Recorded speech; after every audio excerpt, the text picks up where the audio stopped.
عن عمر بن الخطاب رضي الله تعالى عنه قال بينما نحن عند رسول الله صلى الله عليه وسلم ذات يوم إذ طلع علينا رجلا شديد بياض الثياب شديد سواد الشعر لا يرى عليه أثر السفر ولا يعرفه منا أحد حتى جلس إلى النبي صلى الله عليه وسلم فأسند ركبتيه إلى ركبتيه ووضع كفيه على فخذيه وقال يا محمد أخبرني عن الإسلام. فقال رسول الله صلى الله عليه وسلم الإسلام أن تشهد أن لا إله إلا الله وأن محمد رسول الله صلى الله عليه وسلم وتقيم الصلاة وتؤتي الزكاة وتصوم رمضان وتحج البيت إن استطعت إليه سبيلا. قال صدقت. قال فعجبنا له يسأله ويصدقه. قال فأخبرني عن الإيمان.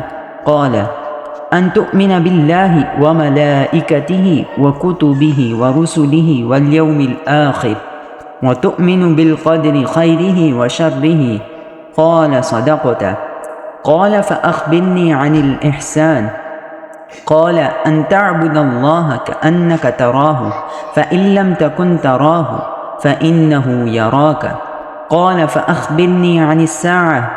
قال ما المسؤول عنها بأعلم من السائل. قال فأخبرني عن أمارتها. قال أن تلد الأمة ربتها وأن ترى الحفاة العراة العالة رعاء الشاء يتطاولون في البنيان. قال ثم انطلق فلبثت مليا ثم قال لي يا عمر أتدري من السائل؟ قلت الله ورسوله أعلم. قال فإنه جبريل أتأكم يعلمكم دينكم. حضرت عمر بن خطاب رضی اللہ تعالی عنہ سے روایت ہے، ایک دن ہم رسول اللہ صلی اللہ علیہ وسلم کی خدمت میں حاضر تھے کہ اچانک ایک شخص ہمارے سامنے نمودار ہوا۔ اس کے کپڑے انتہائی سفید اور بال انتہائی سیاہ تھے۔ اس پر سفر کا کوئی اثر دکھائی نہ دیتا تھا، نہ ہم میں سے کوئی اسے پہچانتا تھا، حتیٰ کہ وہ آ کر نبی اکرم صلی اللہ علیہ وسلم کے پاس بیٹھ گیا اور اپنے گھٹنے آپ کے گھٹنوں سے ملا دیے اور اپنے ہاتھ آپ صلی اللہ علیہ وسلم کی رانوں پر رکھ دیے اور کہا اے محمد صلی اللہ علیہ وسلم مجھے اسلام کے بارے میں بتائیے۔ رسول اللہ صلی اللہ علیہ وسلم نے فرمایا اسلام یہ ہے کہ تم اس بات کی گواہی دو کہ اللہ تعالیٰ کے سوا کوئی عبادت کے لائق نہیں اور محمد صلی اللہ علیہ وسلم اس کے رسول ہیں، نماز کا اہتمام کرو، زکوٰۃ ادا کرو، رمضان کے روزے رکھو، اور اگر اللہ کے گھر تک راستہ طے کرنے کی استطاعت ہو تو اس کا حج کرو۔ اس نے کہا آپ نے سچ فرمایا۔ حضرت عمر رضی اللہ تعالی عنہ نے کہا ہمیں اس پر تعجب ہوا کہ آپ سے پوچھتا ہے اور خود ہی آپ کی تصدیق کرتا ہے۔ اس نے کہا مجھے ایمان کے بارے میں بتائیے۔ آپ نے فرمایا یہ کہ تم اللہ تعالی، اس کے فرشتوں، اس کی کتابوں، اس کے رسولوں اور آخری دن یوم قیامت پر ایمان رکھو اور اچھی اور بری تقدیر پر بھی ایمان لاؤ۔ اس نے کہا آپ نے درست فرمایا۔ پھر اس نے کہا مجھے احسان کے بارے میں بتائیے۔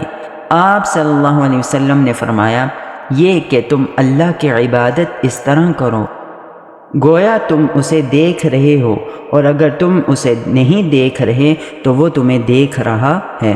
اس نے کہا مجھے قیامت کے بارے میں بتائیے۔ آپ نے فرمایا جس سے اس قیامت کے بارے میں سوال کیا جا رہا ہے وہ پوچھنے والے سے زیادہ نہیں جانتا۔ اس نے کہا تو مجھے اس کی علامات بتا دیجئے۔ آپ نے فرمایا علامات یہ ہیں کہ لونڈی اپنے مالک کو جنم دے، اور یہ کہ تم ننگے پاؤں، ننگے بدن، محتاج بکریاں چرانے والوں کو دیکھو گے کہ وہ اونچی سے اونچی عمارتیں بنانے میں ایک دوسرے کے ساتھ مقابلہ کر رہے ہیں۔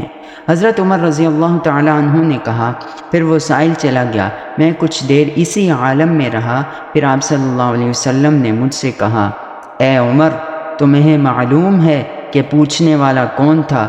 میں نے عرض کی، اللہ اور اس کا رسول زیادہ آگاہ ہے۔